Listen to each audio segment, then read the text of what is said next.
Hello, today is December the 10th. It's Monday. The reading for today is Revelation chapter 8.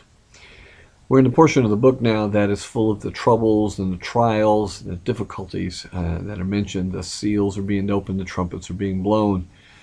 And it's easy to focus on what these troubles might be and how they can be interpreted and what they might mean to us. But that makes it easy for us to forget that the central part of the book of Revelation is the message that God will work out his purpose, that God will work out his mission and will work for his people.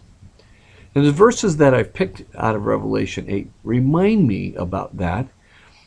We are the people of his care, the people of his, to use a New Testament image, the people of his the sheep of his pasture. We are the people he is working for as he works out his mission in the universe.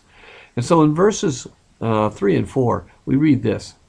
Another angel who had a gold container for incense came and stood at the altar.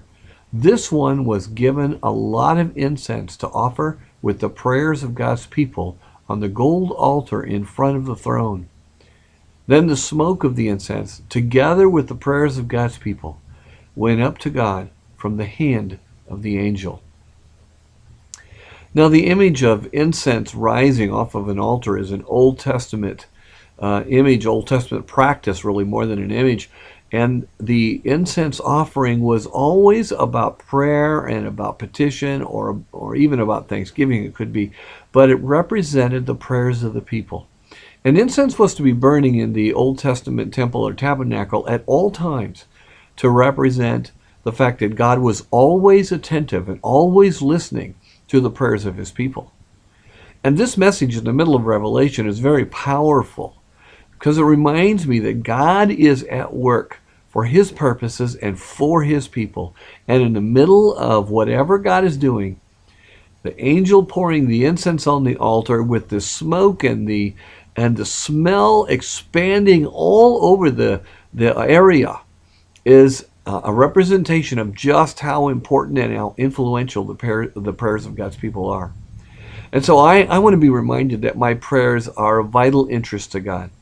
Whether I'm praising or whether I'm seeking guidance or whether I'm humbly asking forgiveness or I'm reflecting on what steps to be taken next, my prayer and communication to God through relationship with his spirit in this prayer is just vital in importance to God as well as to me.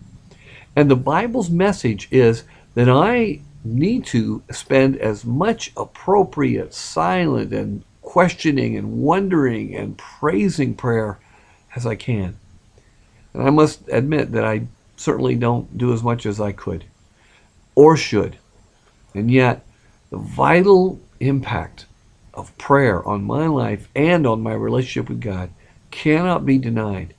So much that in this book of trials and tribulations and God working out his mission with all these incredible images of both destruction and of salvation and rescue, the prayers of God's people, my prayers, your prayers, are central and vital to everything God is doing.